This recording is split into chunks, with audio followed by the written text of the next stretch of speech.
We're running behind a little bit today, and that's a bad thing for me because when you're talking to a range guy, they think that you're having just as much fun as they are, and they tend to wax philosophical. So I'm going to try to make this thing go, and it ain't.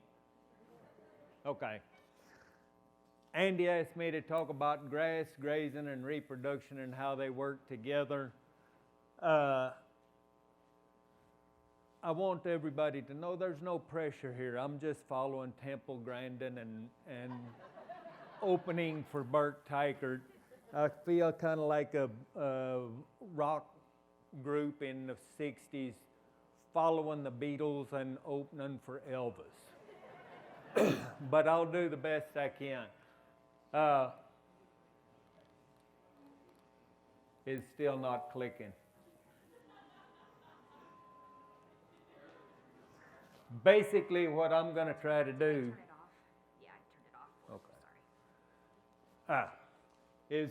Is try to tie into Dr. Lawman, Dr. Lamb, and Burke, and sort of try to wedge something in there that they're not going to cover. Burke talked about the importance of thinking about things in a system kind of a format. Well, that's the system that we're trying to deal with a livestock operation. It's a simple thing. We just got to keep track of all those moving parts and make them all go together. I'm going to talk a little about mostly this part. And so Bert talked about the importance of a goal. And so I thought about, so what do you want if you're in the cow-calf business? It's pretty simple. A profitable operation that sustains or improves the resource that it depends on. A whole lot of agriculture throughout history has been basically slow mining. That I don't think is going to work anymore. And so we need to have a way to have the resource get better, not just stay like it is. And that's going to be part of what I talk about. That's going to require having a cow that reliably raises an adequate kind of a calf. There's been a lot of talk about genetics. Genetics are important, but the big thing is we got to get a live baby on the ground because it takes a damn good calf to be better than two of them. We need to improve the resource while she's harvesting her own feed. That should, of the things that Bert talked about, we can decrease variable costs. That's going to increase gross margin. It can decrease overheads if we do it right. We can't do a lot of the things I'm going to talk about if we feel like we got to have 5-wire barbed wire fence to split every pasture and have a 30-foot water trough at every watering point. But we can decrease labor. We can decrease the amount of overheads that we're doing. We know animal performance is a function of quality and quantity of forage and the genetic potential of the animal. The problem we get is if we've got a forage resource that could be harvested with an old 2-row binder and a pair of mules, we got no business having a $150,000 combine out there harvesting it. In a lot of cases, the genetics of the animals have overrun our ability to support them. And so that's one of the things we've got to keep in mind. To get increased forage productivity, we're going to manage water cycles, nutrient cycles, energy flow, and the plant composition of the plants that are out there. Not all grass is created equal. The other thing we got to worry about is animal intake. I think we are moving making a lot of progress in genetics, talking about efficiency of feed conversion.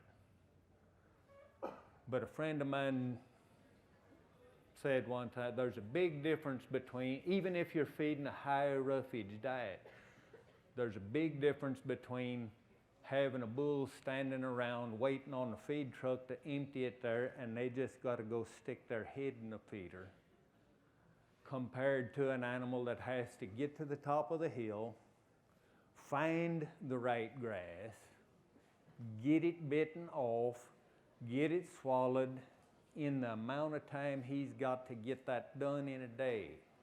And so we got to worry about how fast can they eat, how far will they travel, how long are they supposed to take to get it done. If I've got cattle that are grazing past the middle of the morning, to me that's telling me I ain't got enough for them to eat. They're having to look too hard. Where do they go? And have they learned to use all of the different forages that are available to them? There are very few plants that an animal can't eat if they've got the right stuff to mix with it. And so we need to keep that in mind. We have a great business, and I'm kind of paraphrasing my friend Clint, who's talked about this. What manufacturing business is there where your raw materials replace themselves for free? Where the employees work without complaint, without pay, all day long, if we got the stuff for them to work with, and when they get ready to retire, they will bring their replacement. Nowhere else. And yet we got people that are losing money. Our job is to optimize the work efficiency of our employees, the cattle, by balancing the roster with available materials. We don't want to have more workers than we got things to work with, or vice versa. We need to ease them gracefully into retirement, when the value of their work is below what it's costing us. And then we got to have enough cash and grass to get us through droughts and downturns in the market. It's a simple thing.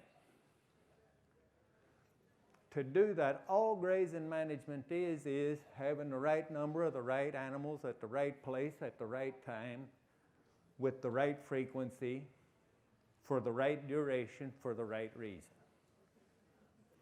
Again, it's a simple thing.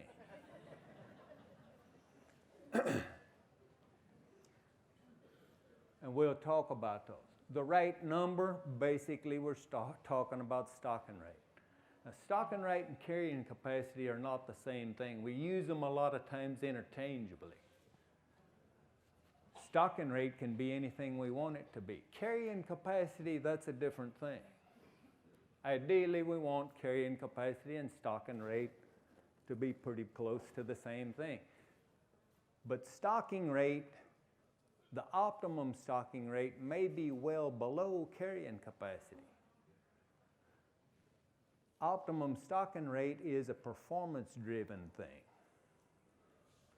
And it depends on the quality and quantity available and the variety of that, the variation in quality and quantity available, the demand per animal, the performance we need based on the variable cost and the value of the production. It has nothing at all to do, and I can show you why, just trust me for now. How many bankers have you talked to that say, your overheads are too high, you need to run more animals? If you're already maximizing the gross margin, running more animals, you're going to be just like those Aggies, sorry Andy, that were selling watermelons. They'd buy them for $2 and sell them for $1, and people said, how are you planning on making money? And they said, volume.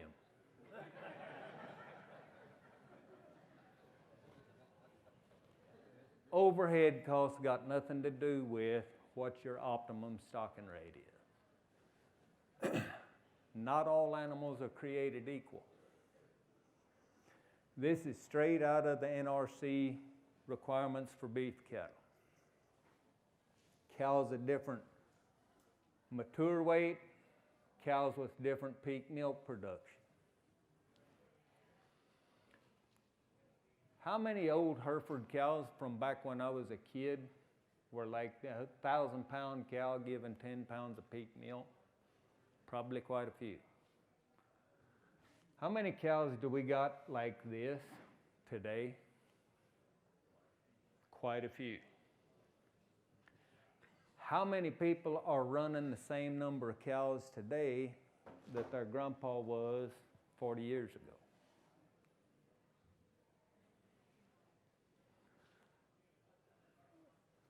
And I'll show you why this is an important thing. The second question.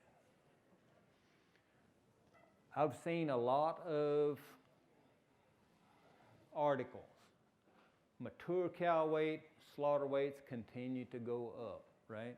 What's happened to weaning weights as an industry in the last 10 years?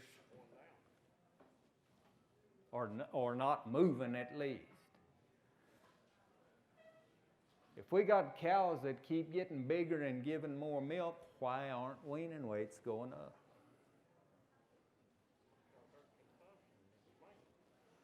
Part of it is maybe they're not able to reach their genetic potential. We got that two-row binder kind of forage resource, but we've got that big combine out there on it. Part of it is that slide. And we'll talk about that a little more in a bit. But if I've got cattle that have the genetic potential for more production and they're not reaching it, I got a problem. Every 10-pound increase in milk production raises their requirements about 8 to 9%. Every 200 pounds of body weight increases it about 12 to 13%. And that's without considering the calf is bigger and eat more. This is just looking at what happens to forage demand as a cow goes from dry to late pregnancy to milk to weaning.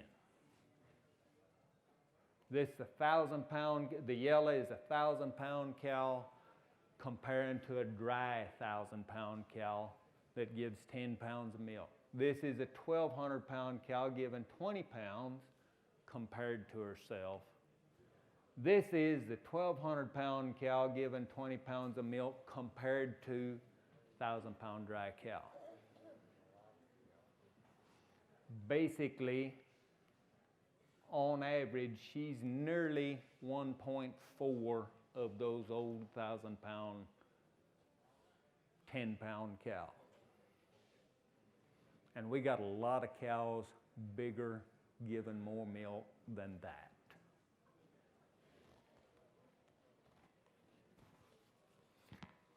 If I assumed 100% weaning percentage,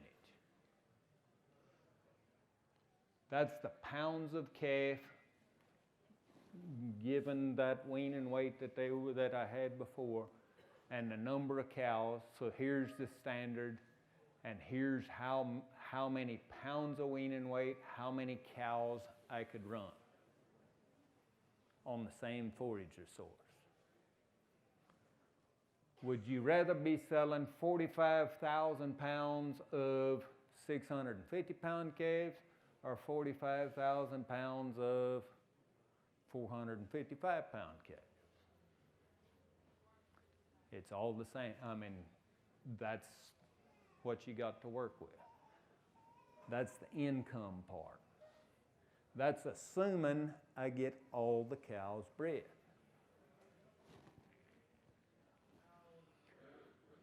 how easy will it be to get those bigger framed heifers to target weight on a forage resource that I've got, to get them bred as heifers? Not only that, but what is the chance that that bigger, heavier milking cow won't be able to be in good enough body condition to get bred back? So that was the best case scenario. If we increase milk production beyond optimum, that allows us to get that adequate calf, it's probably going to be counterproductive to our bottom line. And this is stuff that Burke was talking about last night. Increase in body size and milk has to be weighed against the effects of those higher requirements for reproductive risk. Those cows will try to eat more to cover those increased requirements. If they can, we've increased stocking rate. If they can't, we've decreased performance of those cows. Come on, baby. The other thing that a lot of people don't take into account is the depreciation on the cow.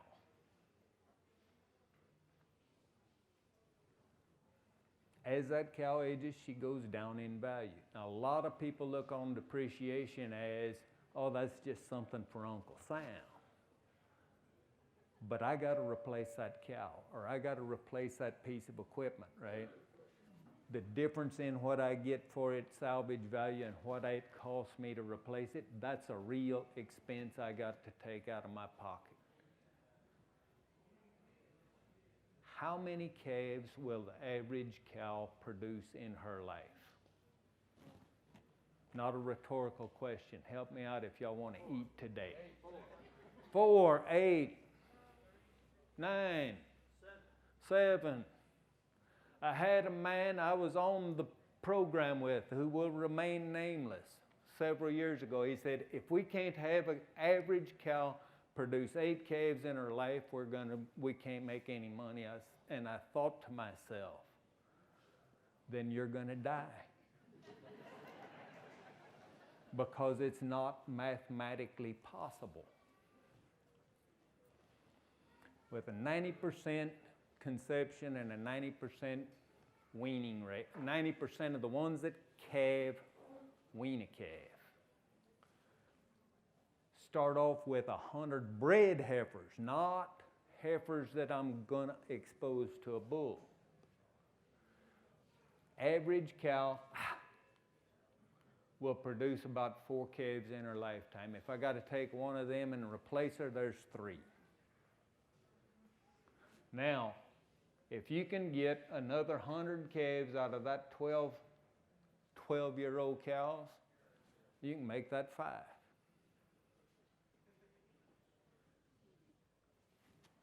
I'm just saying that's not likely, because we haven't culled any bad bags, we haven't had any death loss, we haven't had any bad temperaments that we took off, we hadn't had any cripples that we culled.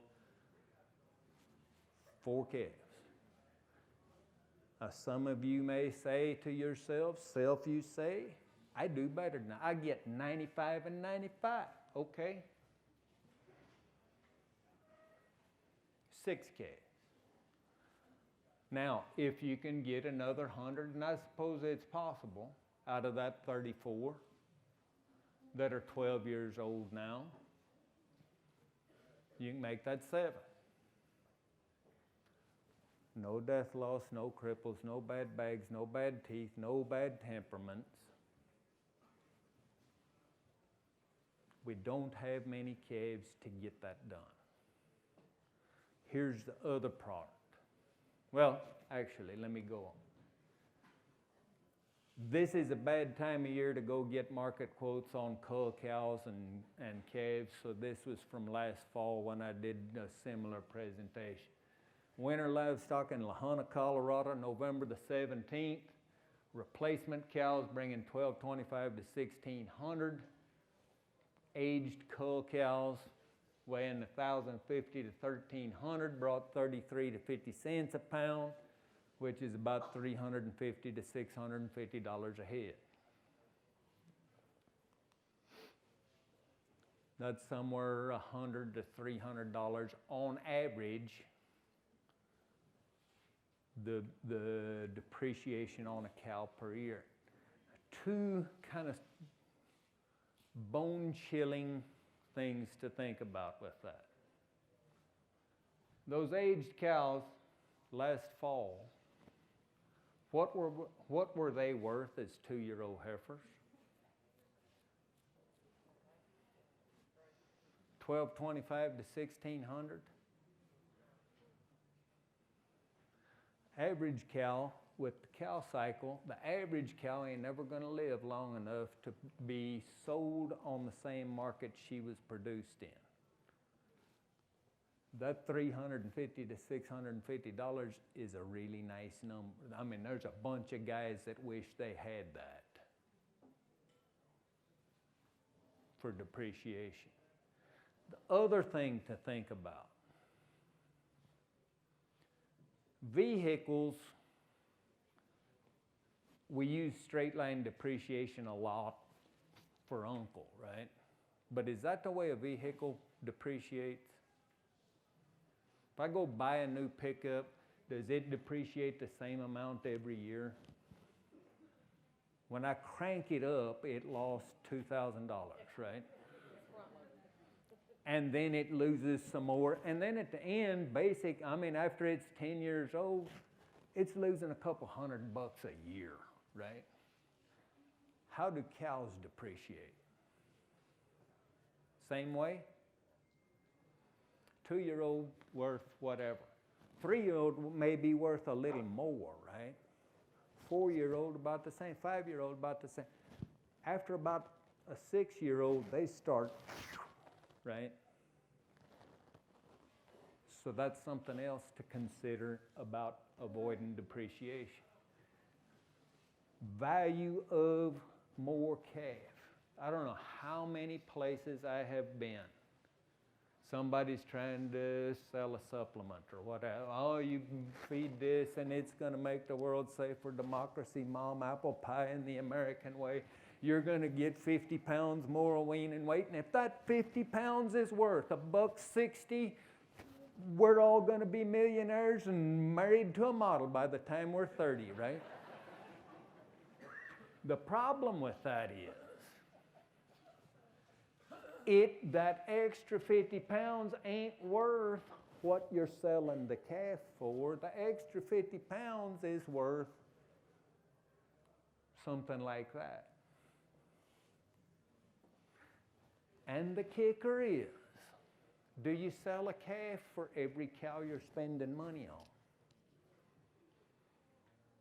I got to keep some replacements. I got some that didn't have a calf. I got some that come in dry. If you do the math, if you're real lucky and you count everything you've got as a breeding animal, so the bulls, the cows, the heifers, you're going to sell about 3/4 of a calf, about 2/3 of a calf for every cow you got that you're spending money on. So that 74 cents turns to 50 cents. We can't spend a lot of money. This is a friend of mine sold some calves back in April. Same guy, same breeder, same genetics. He put on another 130 pounds for $20 less than what he would have started with. These cattle, he put on another 280 pounds for another $140.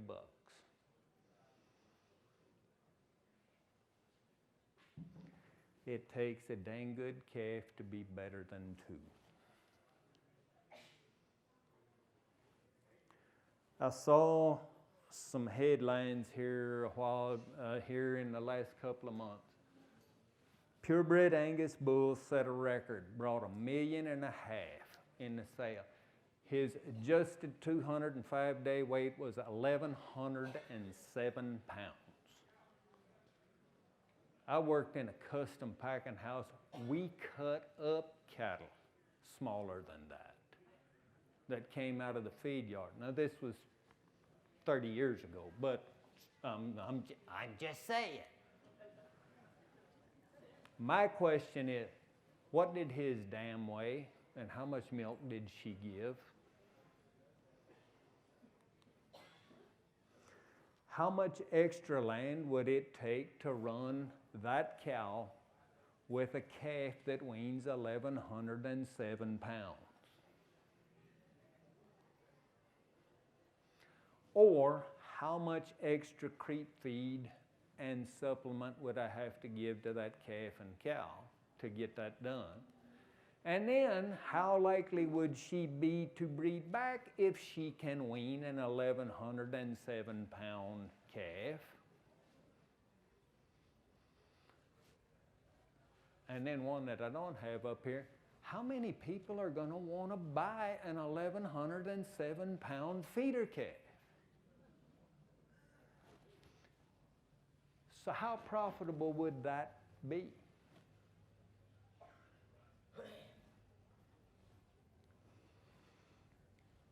We got to have animals that can live on what we've got for them to live on.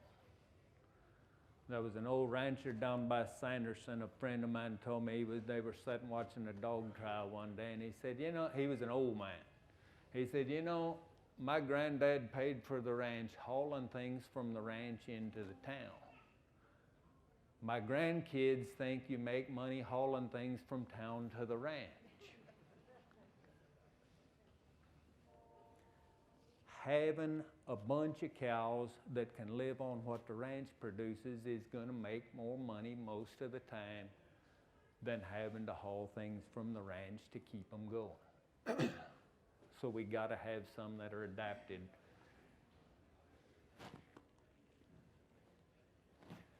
The right place at the right time. One of the reasons that splitting pastures may make more money.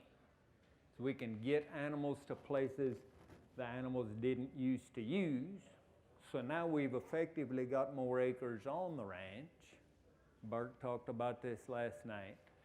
And maybe we can get them off of the areas they used to use too much that should grow grass this tall and looks like a golf green, and that makes that area more productive. The first one, we can get that increase immediately. The second one, we get an increase over time. Economists like to talk about what's the term, Burke, you can help me out, the value of money spent now versus later. What's that? Time value of money. Brush control, they say, well, that effect goes away over time. If I invest in the infrastructure to be able to manage the grazing, that value goes up over time.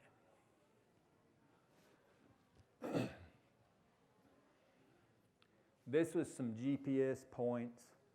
I had a GPS collar on some cattle, looking at what part of the landscape did they actually use.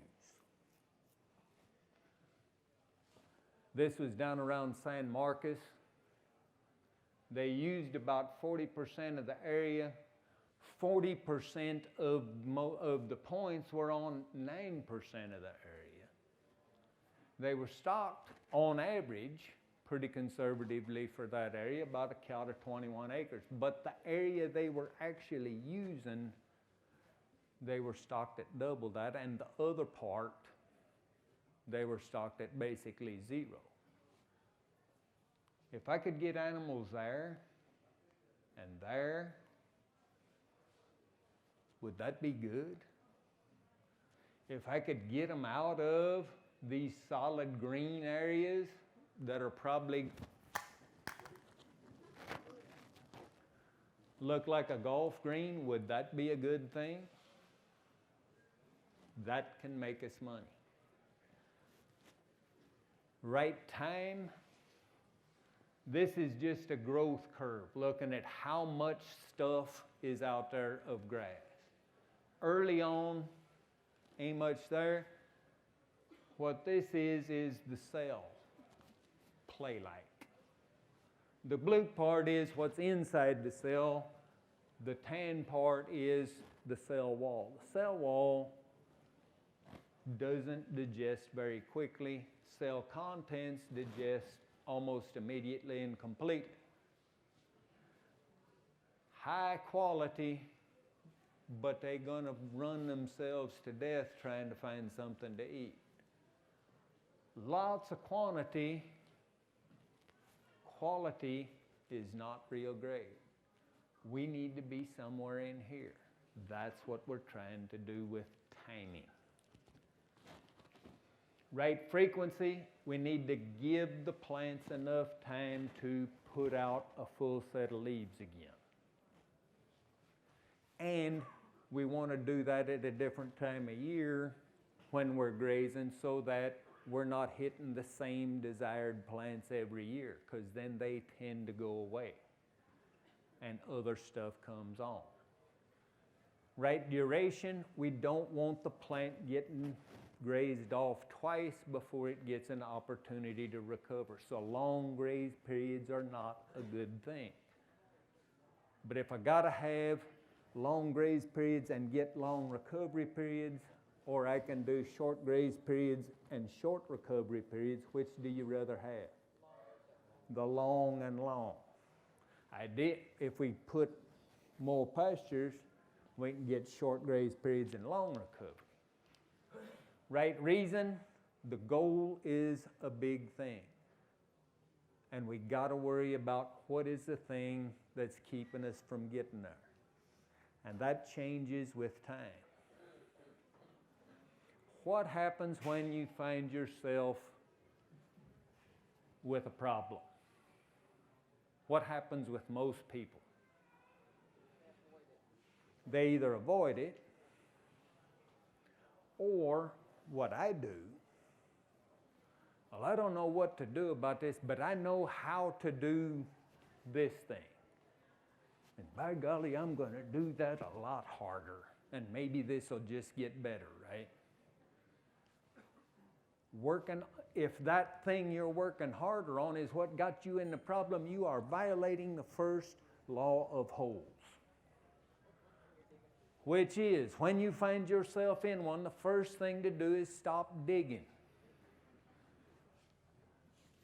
Figure out what it is and then do what you need to.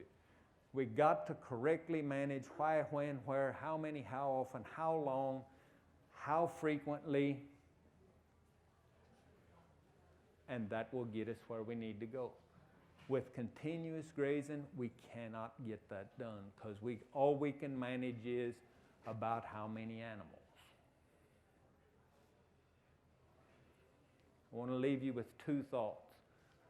Dwayne Beck said, we are food producers who manage ecosystems. I like to say, we're ecosystem managers who produce food. When you start having some environmental person come and get up in your face, say, look, I'm an active environmentalist. You're just an environmental activist. Colin Seiss, who I'm going to get to meet, Andy and I will, said sustainable management is not enough. Regenerative management is needed to produce a sustainable future. We've got to make the resource better. That's all I've got.